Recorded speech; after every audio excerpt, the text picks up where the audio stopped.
Good evening. It's Vijay here. Today is Sunday, 23rd March 2025. Welcome to my weekend musings, where we talk about the market, how it has behaved in the last week, what can we expect in the following week. So, last week we talked about a market trying to climb walls of worry, and surprising to a lot of people, including me on Friday, for instance, the market did climb a wall of worry, and the wall of worry was conquered successfully when the market went on to make significant highs. In fact, 4 weeks highs. The Sensex went up, Nifty went up, and the broader market also participated in a very big manner.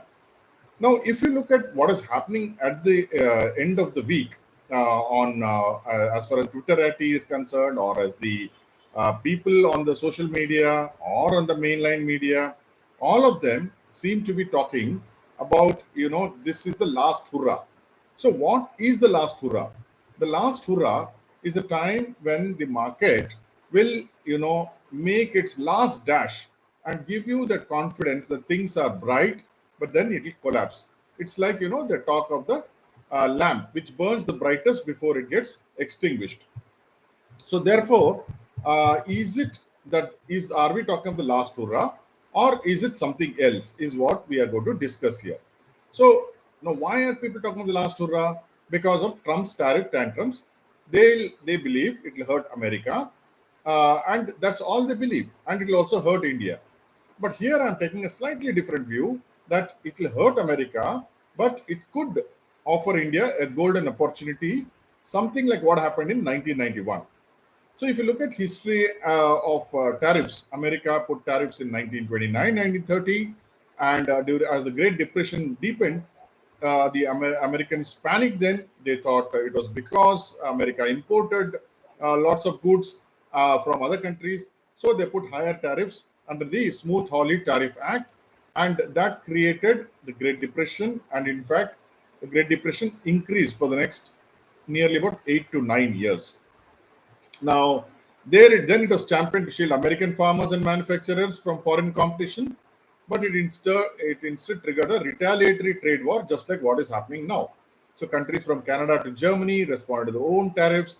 Global trade collapsed by nearly 65% over the next few years. Now, people are thinking that it will go back to what's happened in 1929, 1930, and the Great Depression will come on to us. Now, I would like to just take a step back and see who is going to be behind these tariffs. Now, Secretary Bessent, who's the Treasury Secretary, will be overseeing the tariffs. Of course, it's Trump's policy, which Secretary Bessent is supposed to have the control. Now, Secretary Bessent is a student of economic history, so he should know, and I'm sure he knows about it. He's a very sensible person. He would have gone and counseled Trump to do this much and not more, is my opinion, and I think I will be right at the end of the day. Now, let's see how it will affect India. Most people are scared. The commentators are scared that it will hurt India dramatically because Trump is taking India's name like a mantra every 2 days. Yesterday also he talked of India having 150% tariff, so we'll have reciprocal tariffs and so on and so forth. So I believe it is like it is a golden chance. We have high tariffs, which is making the domestic industry lazy, I would say.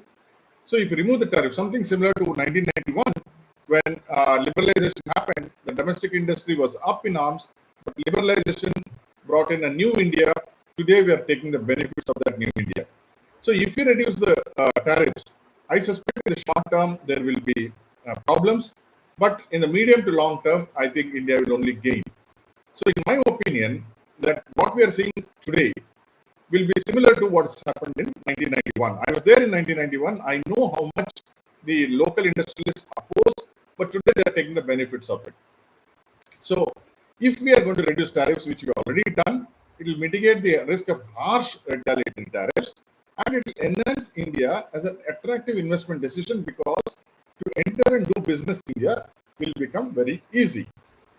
We will be able to better position we'll be in a better position to capitalize on global trade opportunities. Today, India's position in global trade is about 2.5%. So we can easily double it if we are having tariffs where people can come and manufacture, or people can export to India. And finally, the tariffs, if they reduce tariffs, the Indian consumer will benefit. That nobody talks of. Only people are talking of how a particular manufacturing company will survive or not survive. 1991, the same thing happened. We all had our own questions, our own demons, but at the end of the day, what happened? India prospered. So, reducing tariffs, in my opinion, will make India prosperous in the medium to long term. Maybe in the short term, some of the companies will die, but that is what capitalism is all about. The inefficient have to die. So, on the weekend, the talking heads, the people on the TV, or even people in spaces, clubhouse, or even people writing on Twitter, are out in full force spreading the atmosphere of fear, saying this is the last chance to get out, get into FDs, don't come anywhere near the market. But what has happened? Reality. Rupee has strengthened from 89 to less than 86 to a dollar.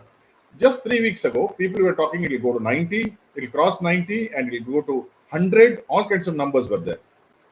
Then the Indian 10-year yield has come down significantly from 6.85 just before Trump's inauguration to around 6.62, its lowest level in more than 2 years. Then Sensex, which had crashed to 72,600 levels at the peak of tariff, which was about 3 weeks ago, has now smartly come to 77,000, a gain of 6% in a matter of 3 weeks. So therefore, while the doomsters can say anything about Trump's tariffs and its effect on India, clearly the markets do not agree with the doomsters. I will quickly show you 4 graphs. For instance, you take this. This is the Nifty 500. This is the entire market, the big part of the market. It includes Nifty 150, Junior Nifty, and every other share up to 500 stocks. It are down 19%. If you look at now, so this is what we call, this is one indicator, which is a bull bear indicator, you can say. Right now, it has gone into the bullish trend. 19% fall in the S&P CNX 500, bottomed out early March. Now it has gone up, and it is showing you a buy indicator.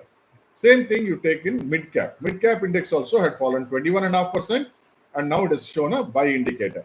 The bull bear indicator, now it says a buy indicator. Then you take the mid cap. This is a small cap. Small cap had fallen 26%. Again, it is given a buy indicator. Then you take the small cap and micro cap. Sorry, this is a micro cap which has fallen 27.5%. That also has moved up significantly. It has made a higher high.